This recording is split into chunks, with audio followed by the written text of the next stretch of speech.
Hola, mi nombre es Maximiliano Iturburu, integro la Cátedra de Derecho Procesal Penal Profundizado de la Universidad Nacional de Avellaneda. Y hoy vamos a ver los principios constitucionales del derecho procesal penal.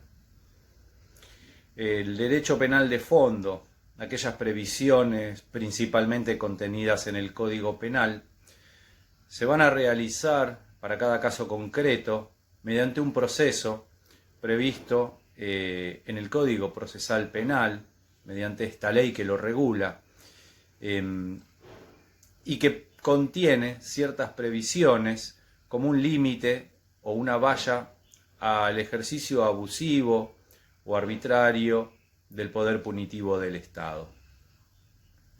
De acuerdo a Mayer, en su obra Derecho Procesal Penal, podemos enumerarlos como juicio previo, principio de inocencia, inviolabilidad de la defensa en juicio, prohibición de la persecución penal múltiple, publicidad y oralidad, limitaciones formales en la averiguación de la verdad o lo que son las prohibiciones probatorias, impugnación de sentencias y principio de imparcialidad. Estos principios,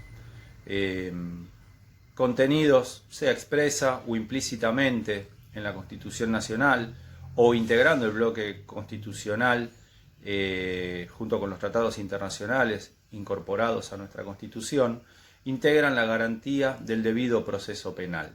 Y como dije, funcionan como límites o vallas para que el ejercicio del poder punitivo del Estado sea regular. El juicio previo es un principio que exige que haya una sentencia judicial de condena como presupuesto necesario para la realización del derecho penal, es decir, para que se aplique una pena. Está expresamente previsto en el artículo 18 de la Constitución Nacional cuando se establece: nadie puede ser penado sin juicio previo fundado en ley anterior al hecho del proceso. Entonces vemos que de la mano del dictado de esta sentencia va la realización de un juicio como un presupuesto lógico, como un proceso lógico que concluye en esa decisión final que es la sentencia. Esto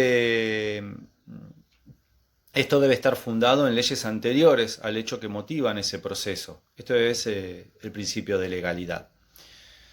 La realización del juicio, entonces, va a tener que respetar lo que establezcan estas leyes y esencialmente los principios esenciales que hacen a que haya un procedimiento imparcial con el más pleno y libre ejercicio del derecho de defensa. Es decir, que este juicio previo va a exigir o a reconocer que se respete un proceso reglado por la ley.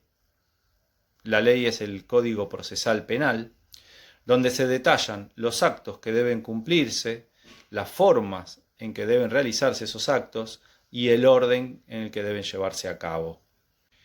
El principio de inocencia, también reconocido en el artículo 18 de nuestra Constitución, establece que nadie podrá ser tratado como culpable hasta tanto se pronuncie una sentencia judicial firme que así lo declare.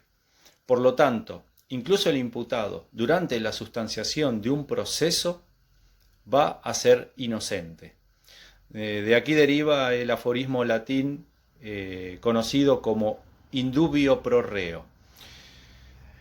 En cuanto al contenido de este principio, va a exigir la certeza acerca de la existencia de un hecho punible y de la declaración de culpabilidad o de responsabilidad del imputado para que sea procedente la aplicación de una pena.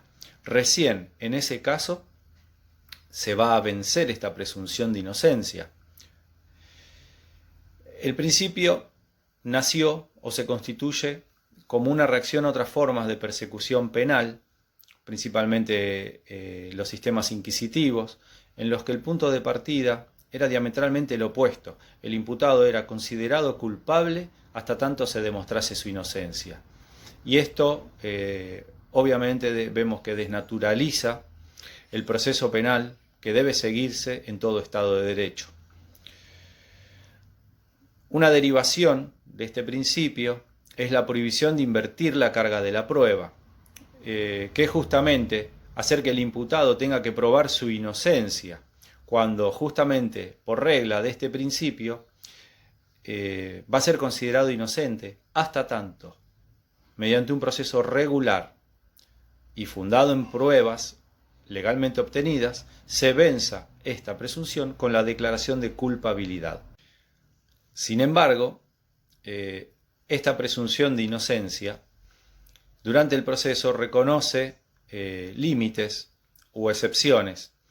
Cuando, por ejemplo, fundado en datos objetivos y cuando se estime en riesgo uno de los fines del proceso, como el descubrimiento de la verdad, se puedan disponer medidas de coerción sobre la persona o sobre los bienes del imputado, llegando incluso a privarlo de su libertad ambulatoria mediante la prisión preventiva.